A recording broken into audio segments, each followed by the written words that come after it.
Hello, hello.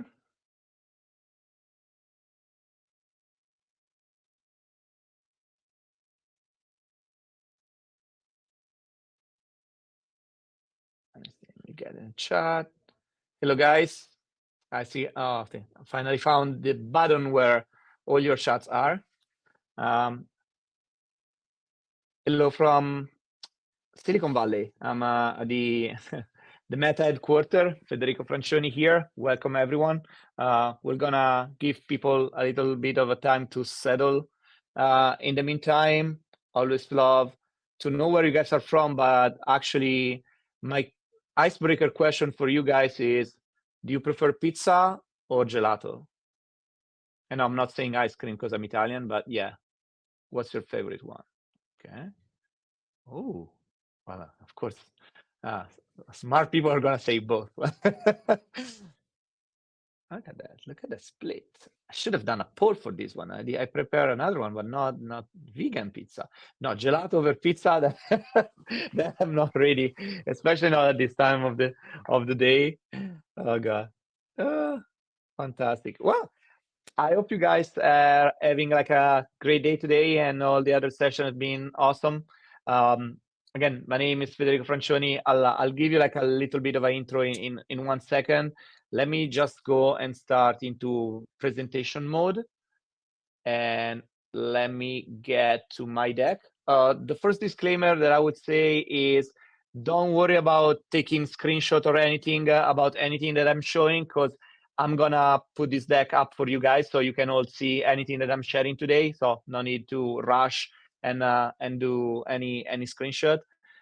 In the meantime, let me share and let me know in the chat if you can see it, because I can see it, but I hope you guys can see it. Vodka gelato, wow, I can get a vodka gelato. It's 1 p.m. my time. I will definitely perform much better. Thank you, Anna. Okay, sounds like you guys can all see it. Fantastic. Let me hide this one and let me go. So this is Fede. I like to call myself not a designer, but more a designerist. Designerist is like a crazy word that I created and kind of represents me.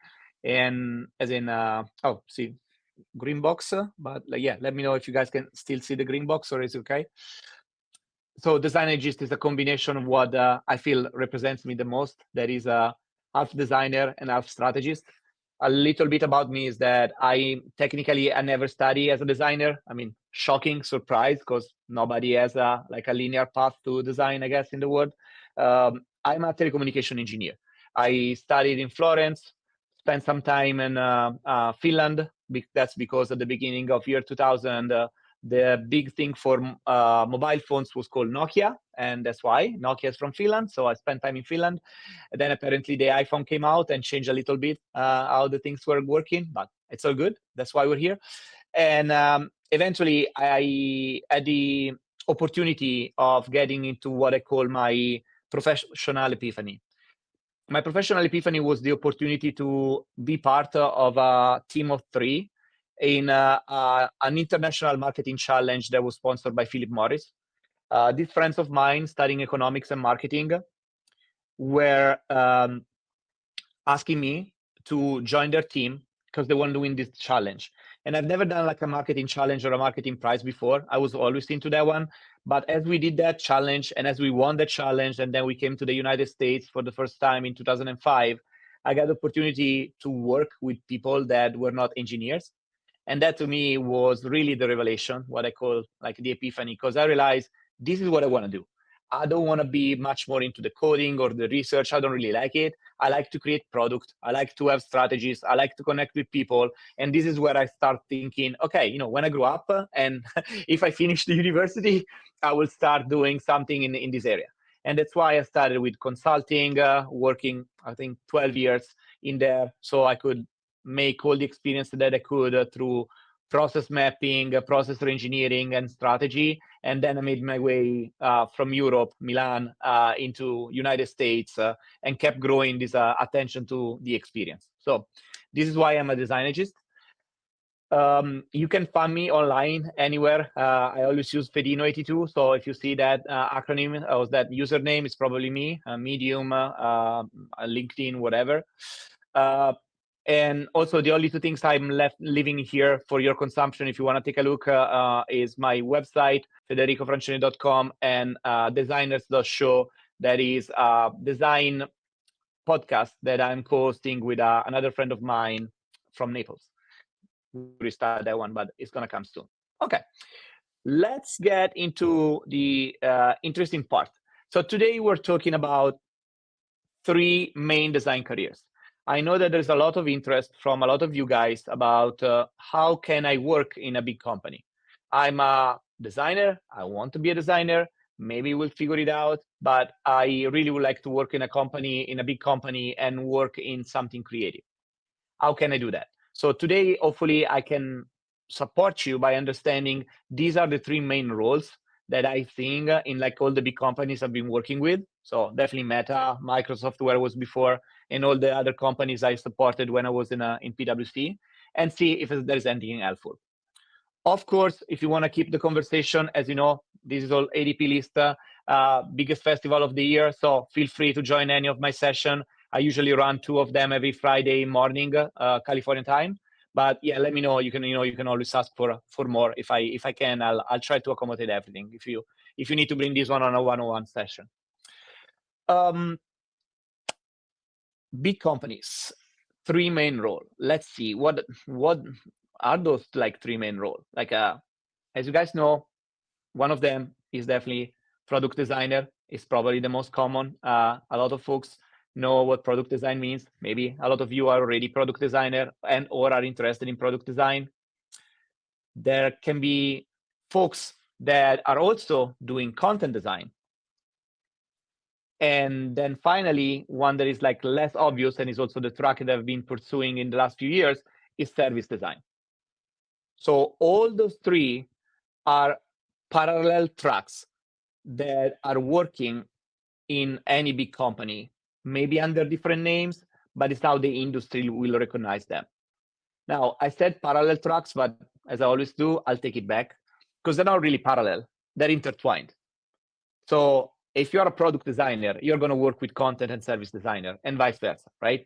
If those 3 are present in a big company, and they are in some way, shape, or form, they will act together and you guys will work together on this role.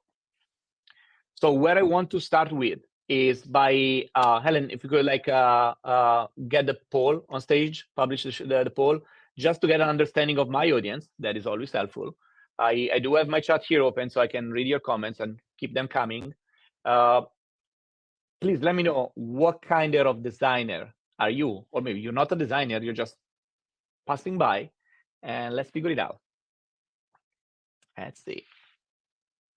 Numbers are going up here. Oh, I love there's something else.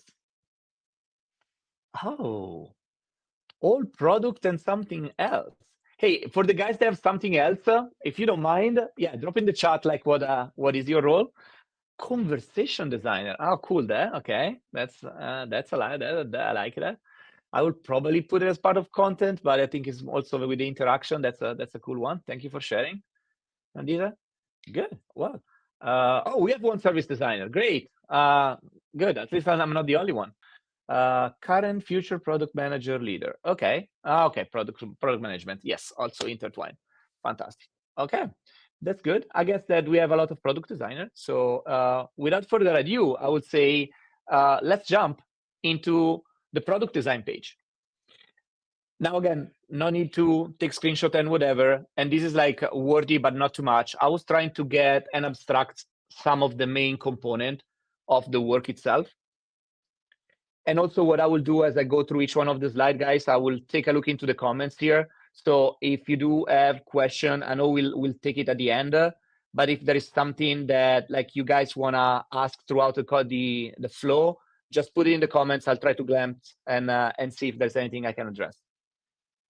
So the product designer, this is the most typical role, right? Wherever you go and wherever you have a big company, especially if it's tech-oriented, you will always have what is called a product pod. So I'm glad that we have some of our fellow product managers here.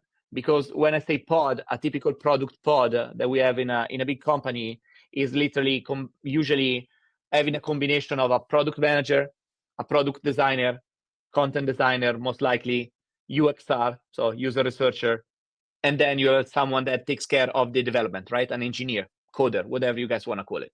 Like this is like the typical pod that I've been seeing. And the product designer is the one that takes care of those points here. Again, this is just to give you an idea. It's not always the same in every company, especially as they become like smaller or bigger. There's a lot of difference. But in a big company, a product design role is extremely vertical. You wouldn't be doing product design and product management in a big company. They're completely separated, because if you work on product design, then you need to own those like few bullets that I got in here. So interaction design and visual design, the difference between the two, right? Or the form and the function of the elements and the experience that you're building. There is a lot of prototyping involved. There is a huge component of user understanding. That means you are working with UXR. You are not doing the UXR. That is slightly different, because if you are in a startup, you might have to think about all the discovery, run the discovery, analyze the discovery, etc., etc. Not in a big company. In a big company, you will need to collaborate and even brief, if you want, the UXR to tell them, hey, these are the kind of insights that I'm looking for. Like one thing that I always say is that a great product designer not only works with data, but know which data they need to get things done. So they use data to inform their design. And in order to do that, they ask for those data. So then don't shy away. I don't think this is like the reality anymore. But 5-6 years ago, I was hearing a lot of design people or product designers saying, oh, I don't want to touch data. Brr, no, I'm scared. I don't think it's that point anymore. Today, you need to know the data. You can make your design much more effective if you use data properly. So it's very important that when you have UXR, when you have data scientists, a data engineer, data analysts, we go and work with them and say, hey, these are the quantitative and qualitative things that I need to get my design even better. Why? Because when you're presenting your design, you can tell your manager and whoever you're discussing with, hey, I make this choice because of that. Like that data point informs the reason why I make that choice. It can even change your mind, right? To some extent, some of the data might just blow your mind and say, oh, I was thinking of changing the flow this way, but I realized that a lot of people love the functionality, so I'm not going to touch it, right? You don't want to risk of like ruin something that works fantastically. So it's really important that you leverage the quantitative guys are mostly the data guys. The qualitative guys are mostly the UXR, if we have to be a little bit generic.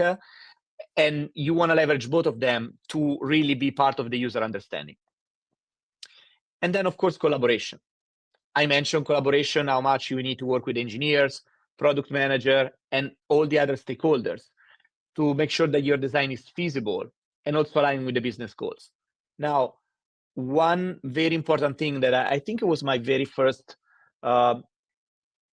group session in ADP List 3.5 years ago was about the importance of being able to collaborate both with engineering or tech and with the business side.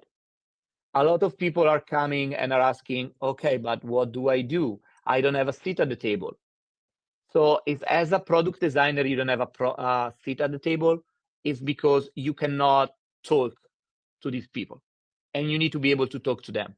That means that you can understand them, but also you can prep your deliverable in order to address their question or even prevent the question that they have and address them proactively.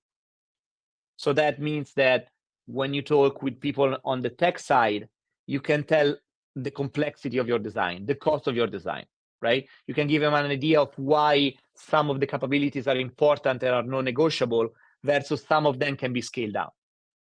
And when you talk to the business folks, whether they're in marketing, they can be in finance, they can be wherever, you need to make sure that you understand what's in their mind.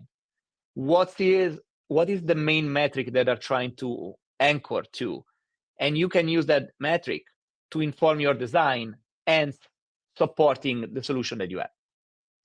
So this is in a nutshell, is like the role of a product designer that I've seen. And I don't know if you guys have familiar with what I'm doing here, and this is just a screenshot of Figma that a lot of product designers have, but have you seen this layout? I think I'll see a lot of thumbs up. So you know what comes next, right? There is yes, but, right? There's always the catch. So let's see, what do you think is the but? Write me on the chat, what do you think is gonna be under but? What am I about to prompt? Let's see if you got someone that guess what's gonna be the but. I'm gonna give you 10 seconds. If you don't, that's fine. I keep going. 9, 8, 7. Okay.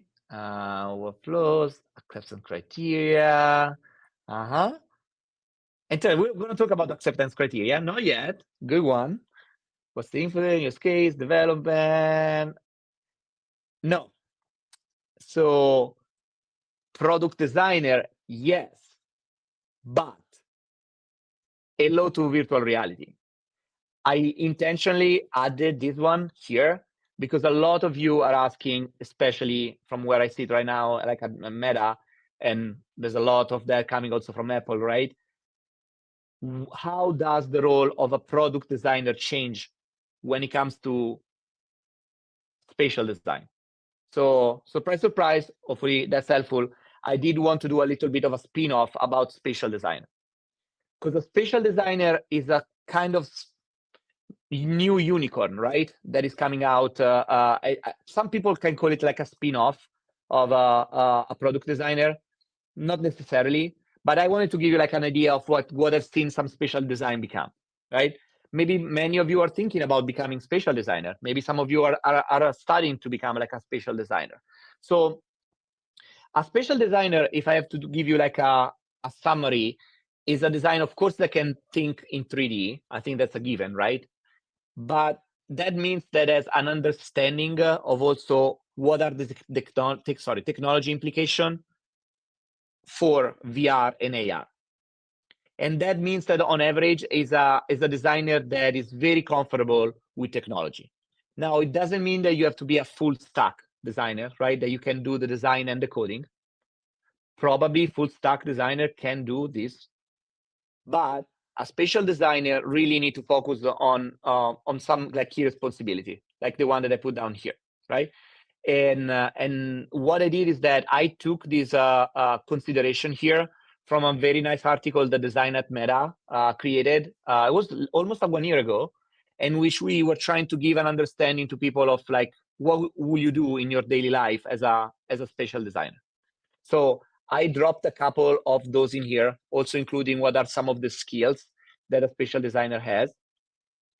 But I will recommend for whoever wants to get and embrace these new spin-off of design to really focusing on what are the new tools that are being used, because there is a lot of technology in those tools. It's not just about the Figma, right? The form and function, but there is a lot about how the depth and how the interaction with the user works. So inherently, to become a spatial designer, you will need to understand this a little bit better, but it's a lot of fun. Okay, let's close the chapter for spatial design. Let me take a second and a sip of water. Let me see if you guys, Ellen, I'll take a look into the Q&A. AI tool. Okay, these are some of the questions. We can take them later about spatial design. Okay. Oh, here it is. Fantastic. Question from Pradeep. How do roles like UX designer, product designer, and visual designer each contribute to a large company design process? And now should they coordinate their effort for optimal results? I will tell you that those three roles have been used interchangeably in the industry. So what is called product designer, it's mostly also a UX designer and a visual designer. So at Meta, they're just called product designer, for example. At Microsoft, they were called product designer. I think Google is pretty much the same. It really depends on which area of the design you focus on, because the UX is really focusing on the experience flow and understanding all the touch point. So it gets a little bit more into the journey and the persona. So that's probably the initial part that you build together with the discovery. The product and visual, it's really when, some people hate to say when we push pixel, right? So when we're really going into the interaction and the visual aspect of how is the components, how is the platform really working. So these are the way they work on together. They're all part of the process. We're talking about the process in probably, 15 minutes or so. But yeah, thanks. Hopefully that addressed partially your question, Pradeep. Let me go back to my sharing and I'll move to the next element that we have in our discovery. That is content designer. Content designer. Now, I know it seems like we have no content designer here. I love my content designer out there. Shout out to them. The content designer role is, I would say, really highly underrated. It's incredibly helpful. People will just say, yeah, you can just write the text and the copy, doesn't matter. Or yes, we're going to use ChatGPT to write a prompt and do it. No. A content designer, first of all, is not just a copywriter. I know that a lot of copywriter ended up evolving and becoming content designer, but it's not the same. First thing to know. A content designer doesn't just do UX writing. So it's not about filling those prompts and the description in a Figma. It's much more than that. What is much more? Content strategy. So you need to understand, what are we doing with all this content that we are creating? Not only from where are we hosting, but what is our approach to all the content, right? Do we want to be search first? Do we want to be read first? These are all things that a content designer think, and that's how the content designer works with a product designer in making sure that you understand that. A lot of content designers take care of all those card sorting exercise in order to understand how do we organize the content. So what is the taxonomy of the content? Because a taxonomy of the content is something that really dictates the flow of a user throughout an experience. And as you do that, the taxonomy of the content becomes the information architecture that is reflected, for example, in product design on the navigation. But you cannot build a navigation out of thin air. You need to work with a content designer that works with a UXR and understanding, hey, this is how content should be organized in a way that makes sense for the user, but also in a way that makes sense for how we have all this amass of a blurb of content, and how you want to make it make sense, if you wish. So there's a lot of information architecture that goes into that. There's a lot of UX writing. So it goes both ways. Really solid content designer understand all of these aspects, understand enough of the taxonomy, understand enough of the content strategy. And then, of course, they get into the writing and editing in order to get the copy. And there's, again, a huge part of collaborating designer, product manager, researcher for everything I said so far. I see Human wrote content designer is not content writer. Is not the only future problem we have. Yeah, yes, I agree. Yes, content designer are definitely not just content writers. They are designers, they're not writers. I absolutely agree with that. Fantastic. Okay, time check, 1:24. Let's keep going. Next step. The only one that is left is service designer. So, I mean, probably if I have to label myself, I'm right now in the team that I support at Meta as a few service designers, and then the other half is big on content. But the combination of both works really well. And then, of course, in engineering, we have all the rest of the product pod. The service designer. I know I've been spearheading this conversation a lot of times. The role of a service designer has been a little bit more nebulous. So if you want to know more about that one, and I put that in the resource at the end of this deck, so you guys can click into that and read more. Last year, I was having this conversation with one of my colleagues at Meta, and we discussed about service design and product design in big companies as well. And so we debunked a little bit more the myth about the service design. But what I'd like to share with you today is that the role of a service designer is somehow less fancy. The than what the product design will be. It's a little bit more focused on what are we trying to do end to end. So let me give you an example through a little bit of a visual that I got here. So when we think about service design versus product design, is that usually with service design, we try to go end to end of something that you want to go for your organization. So a service designer will think, last year we've been using the example of a concert, right? A service designer will probably take care of the entire end to end, from how you do the marketing for the concert, where do you buy the tickets, what's going to be the food trucks are going to be on stage, what is the wayfinding to find your seat, how can you do all the lighting and all the rest that, and the costume and the makeup of the person going on stage, and how does the singer performs right on stage, how do you change the instruments, all the rest, up to the point where you go behind the scene and you have all the contracting and everything else that makes the event possible. That's the scope of a service designer. So what I wanted to show you, like in this graph here, in this visual, is that a service designer doesn't necessarily go very deep, but has to go very broad and needs to understand the difference between what is the front stage, what is the backstage, and what is the behind the scene. You need to be knowledgeable of all of that to really juggle with the complexity and the difficulties of crafting an end-to-end experience. Now, from what I've seen in big companies, product pods tend to be those little light blue silo that I got in there. Now, I don't want to say that a product pod is necessary silo, but at time, it might happen that a product pod tackles a really well-defined problem. So let's say, how do I get the best ticketing experience out of it? Am I saying that ticketing experience is simple to solve? Absolutely not. It's very hard. But people building the ticketing system are focusing on the ticketing experience, right? They don't care if your food sucks at the concert. They don't care.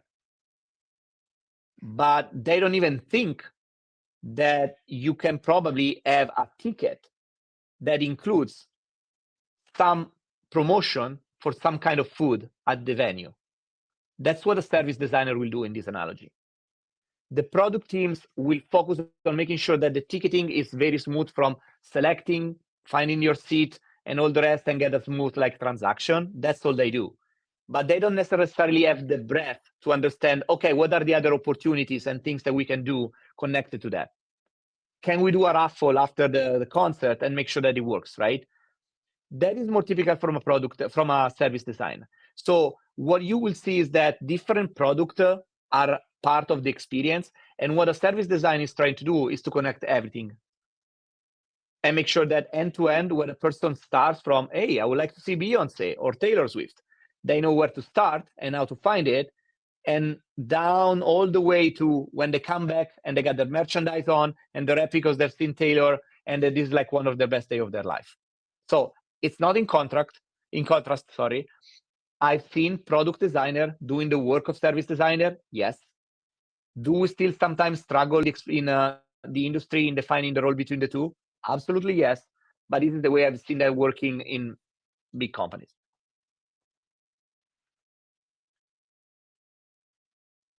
Now, we've been chatting about all of that. Let me do a quick check because we're halfway through. I have another few slides I want to show you. One about the complexity of working together between those three, and one slide about the skills that you need to become one of the three, or maybe somebody else. Before doing that, let me go into the Q&A because I like to keep this as interactive as possible. I think we have 2, 3, 4. Okay, we have a few questions. I can definitely take them at the end and go through.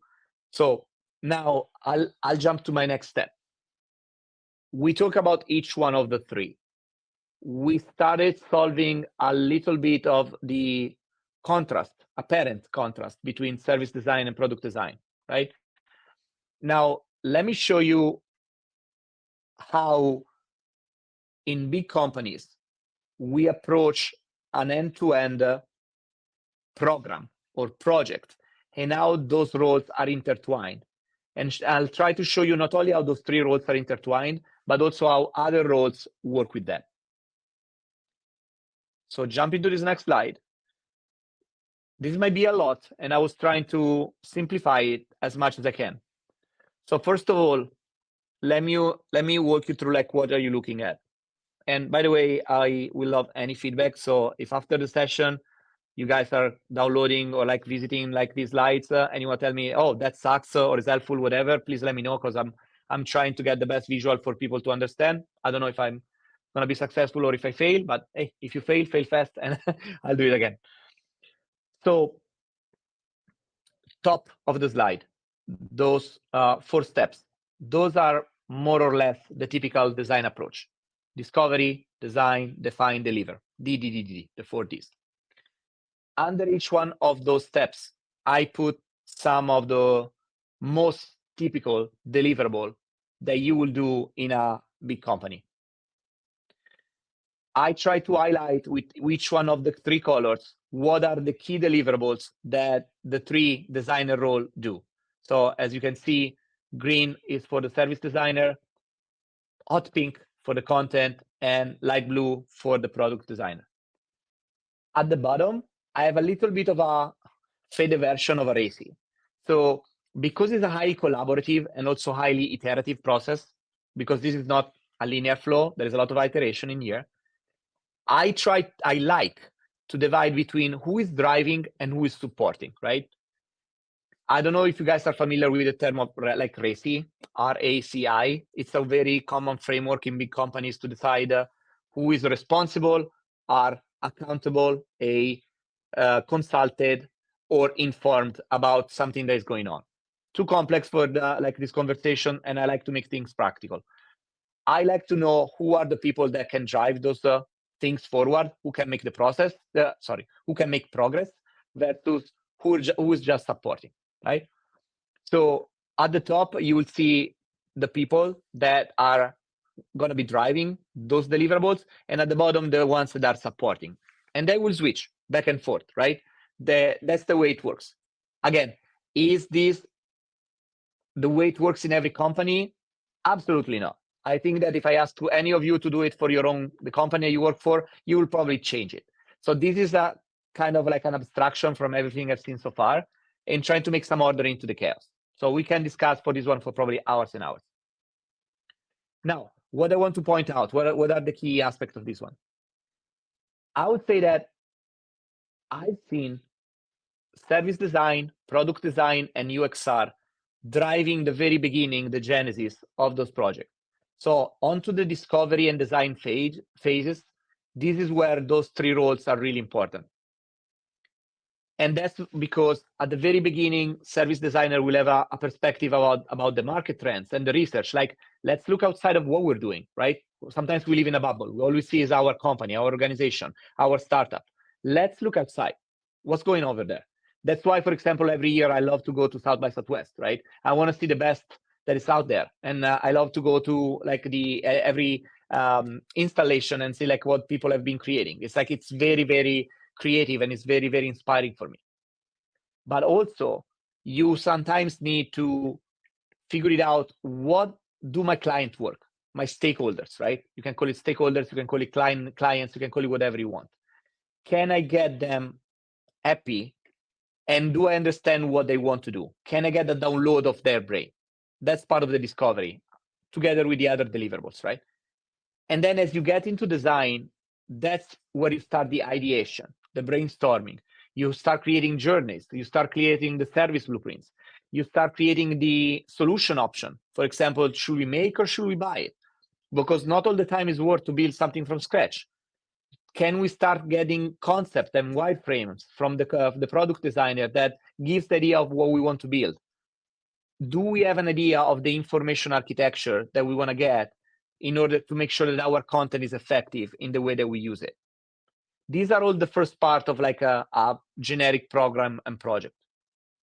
And as we go through the design into more of the define and deliver, that is where also when the product managers start to shine, as people like to say, when the rubber meets the road. That is when more people will jump on collaborating. And also when I see the switch of product manager, TPM, content designer, and also engineering eventually jumping on to drive the execution per se of the solution. And that's when you start from having the concept into working on prototyping, MVP, and then release the final product. So that's why you'll see at the bottom the switch from top down and down up, right, of those roles. Again, these, I really wanted to leave it to you to take a look, see if those deliverables even resonate from the way that you guys operate. I guess some of you might still be working like in a startup or like a smaller company. Maybe you can get a little bit more of the rigor or the structure of something that I've been seeing in the last 12, 15 years. Or maybe you want to challenge any of those, right? I'm more than happy to have a one-on-one with any of you and say, hey, but like I don't like do this one at this stage. I think it should be done later or sooner, right? There is always like a different way of doing this one. But this is really important to understand. We never work alone. And as we focus on our deliverables, so if I'm a service designer and I know I have to build a service blueprint, I need to know that next to me, there is probably a product designer that can help me become even better with their concept and wireframes. I know that there is a content designer that is working on information architecture, and those are things that we should have. Again, not all projects requires all the deliverable, but it's important to understand what's going around you and where we want to go to make sure that we're all effective and efficient in what we build. That's the difference between small companies and startup, where all of that is more of a mess, and something like a big company where all of that is very structured. And people will know that they have to do A, B, C, D, E, F, G, et cetera, for each stage. But it's as important that we progress united. Because if you don't go stage by stage with the proper approvals, we don't go anywhere. And by the way, shout out to, I lost you like in the chat, but the person that mentioned the approval criteria, very important. Documentation approvals is right there. So good catch over there. Yeah, let me know if, let me see. I will jump on the Q&A, see if there's anything relevant or anything specific about this one here. Okay. I think I can still keep those questions in a minute, and I can just share the last slide and make the last part more interactive where I go into the Q&A. Let me jump back to the chat. Okay, good. So hopefully you guys are still alive, right? Give me a sign that you're alive and you understand. Use like a reaction or okay. Oh, see. Oh, I love the reaction. Look at that. Okay, you're smiling. Okay, but there is no sleeping reaction, right? We remove that just for my session. Okay, cool. Let's keep going. Last slide from me. I hope and swear. So while I was thinking about this session, and while I was having a few, now hundreds of those mentoring session with you on ADP list,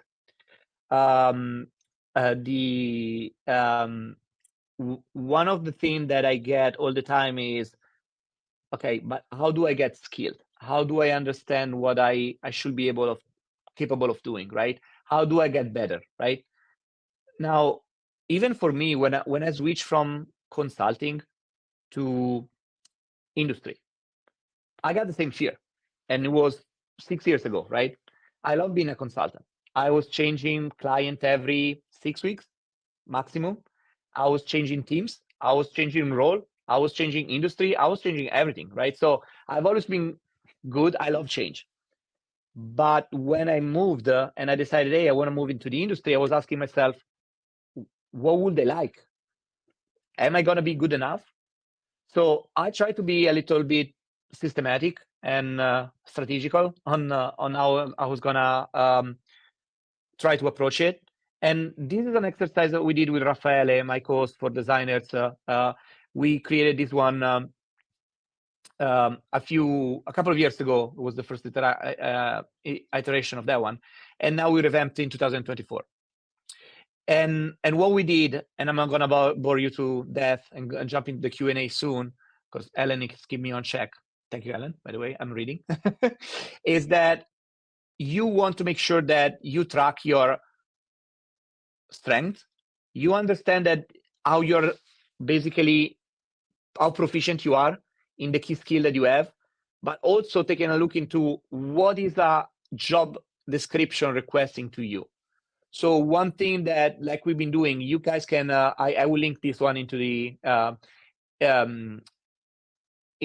deck. You guys can always like go on Figma, because this is something that we put on the Figma community. Of course, it's free. You can go and you can plot your own graph and understand how proficient you think you are based on how good you are in creating deliverable in each one of these sessions. But one thing that I recommend with you, and I've been doing in some of our mentoring session, is also plot the work that you're aiming for. Like get a product design role and plot it onto here. Get your I don't know, architect role, whatever you can read from the JD, right? Job description, sorry. I don't want to use acronym. Just plot them into here and just see how the overlap goes.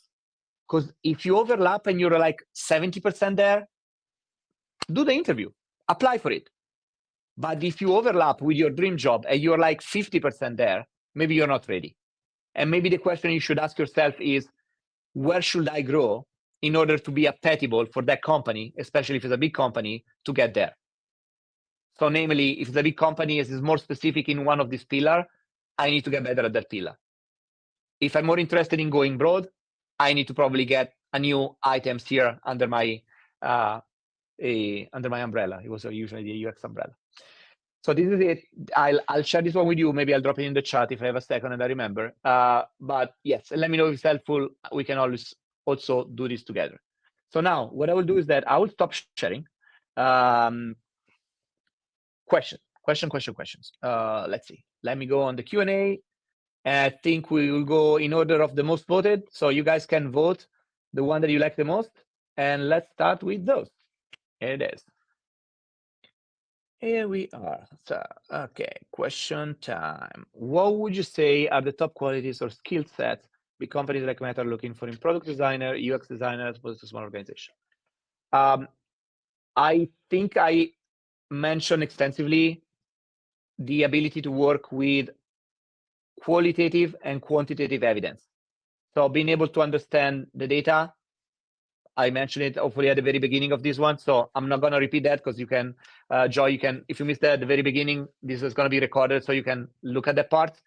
The other thing that I mentioned was being able to speak the jargon of both technology and business. That's the other part. The third one that I would like to add to fully answer your question is how structured you are. You need to look, you don't need to just look structured. You need to have a structure in you and have a strategical mindset and approach to things. And it looks pretty obvious, but many people fail that. A lot of people cannot really articulate how they do something and how they will approach something, divide it into simple problem and go from A to Z, right? This is something that you want to do. So those are probably the things that people will look into the most. All right, next one, Rachel.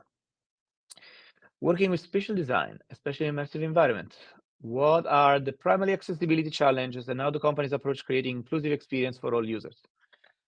Interesting. That's a very specific question. Love it.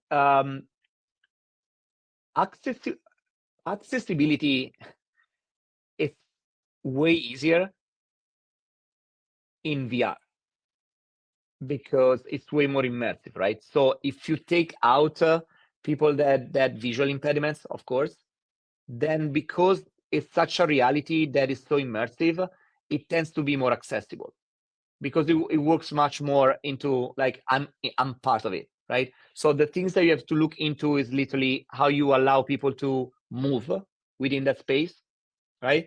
Of course, with like the use of like controllers or how you can literally use other parts of your body to have an interaction there. So that is like the motion part is very important, especially if there is like a digital environment, right, in which you want to move and talk and or operate, right? So that's the one thing. I will I did spend more than an hour with a few folks that are like a big expert in accessibility. Is one of my favorite topic. I did probably last month an hour conversation with them about accessibility and the many things and the aspect about VR and AR. I will tell you that, for example, we're even using VR and in order to enhance the life of people with problem or accessibility issues, as in we're going to be using the camera outside, right, of the visor. I've been using to map almost like a radar what's going on, and you know they can map like an environment so that like if you have some visual impediment, you can go through that one. So that is more outside, right, of the VR, but how VR helps with accessibility. How do we create a inclusive experience? Well, the thing that I will tell you is that big companies don't see accessibility as the icing of the cake. Accessibility is part of the usability testing, as part of the acceptance criteria, it's part of the requirement. So in that list of the deliverables that I showed to you, accessibility is always there. There is accessibility testing that runs, and if it doesn't pass the accessibility test, you don't ship. As simple as that. So there's no other way to do it. You have to be inclusive from the very beginning. I hope that answered the question. I see we're going to the next one. Oh, AI, of course. We forgot about AI. I didn't see the word AI. Do I win a prize because I didn't say the word AI for the last 30 minutes? I think I do, right? Let's see if anybody is capable of doing that. Anyway, how are AI tools shaping the big roles and responsibilities of UI, UX, and product designer in the workplace? Oh, boom. Okay, love it. Helen. They are supporting those roles. They are enhancing the ability that we have in order to create something even better.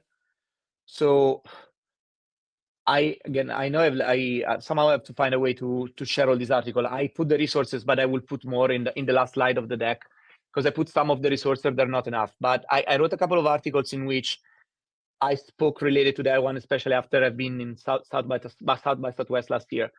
AI can do a lot in terms of like model prediction, simulating scenarios, and understanding how a user can perform in a situation. Also, a lot of accessibility can be used into those scenario simulation.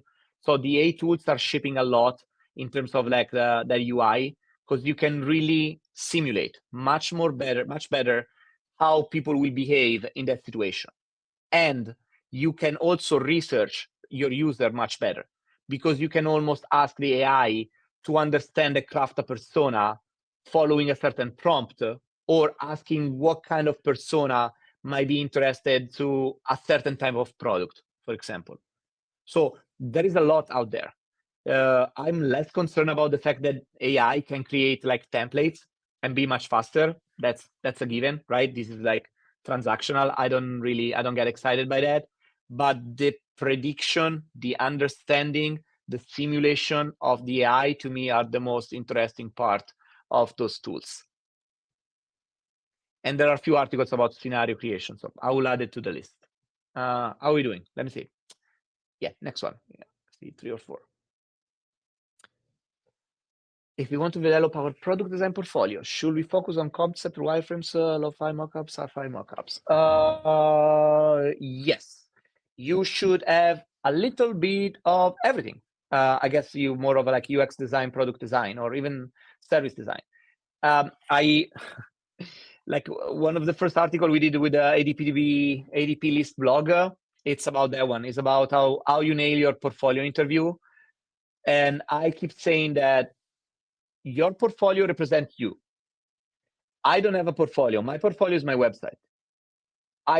If people want that, they can download my CV and read what I did, right? So everyone is responsible for creating their own portfolio. So if you are a product visual designer, interaction designer, yeah, you want to show some tangible stuff that you did, but you have to do it in a way that represents yourself and really makes you proud. The one thing that you don't have to do is use the cookie cutter templates that you see and just do it that way because someone is telling you that you need to have one of these and one of that. No, be you, be creative. Are you really good with I don't know, concept and wireframing, highlight that. You don't need to be good in everything. You might be very specific and really good in something. So make sure that your portfolio represents yourself and make it work. If you're not proud of your portfolio, you're using the wrong portfolio. Next. Tips for a resident master graduated with 2-3 years of UX experience, looking for a product design career in the United States. Well, the market is tricky. It's opening. It's getting better and better. What I would say, if a master's graduate, I will focus on your, again, strategic and structure throughout the conversation, because you might get for something as a higher level of seniority. And in those roles, a lot of the things that the big companies are looking is that, is this person capable of going into like a very nebulous, ambiguous scenario and make order out of chaos? That's the one skill that is always loved by anybody. So how do you prove that, hey, this is my approach, this is my methodology to understand the lay of the land, having an understanding of what people want and where we want to go, and making an approach for that. It doesn't mean that you have to do everything by yourself, but it means that you have a way in which you're trying to organize, trying to find help and get things done.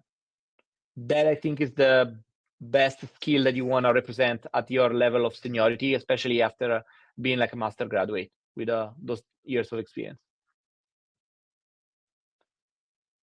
Next. Thank you, Vishal. One more. Can we? Let's see. Last question. Okay. Yes. Oh, they're asking for the link. Yes, I'll give you guys the link. I'll need to clean it up, and let's do this one. Like, I'll publish that on I'll definitely publish that on my LinkedIn and on Threads, so you guys can access to the presentation. Sounds good. I think between LinkedIn and Threads should be able to retrieve. I just need to remove something from the appendix and add the new sources, so it's a little bit more helpful. Okay, I think that was the last one. So thank you. Hopefully it was not too crazy, too complex. Hopefully it was like helpful in some way, shape, or form. Again, any one-on-one, feel free to jump on ADP list, get some time with me. As always, a pleasure to like interact with you guys. Thank you for keeping me in check with all the reaction. Have a great continuation of your day, night, morning, wherever you are. I mean, thank you, Felix, for doing this one, because I wish we had something like this when I was younger. So yeah, I wear my ADP list t-shirt and I'm proud of it. So thank you so much, and talk to you next year or sooner.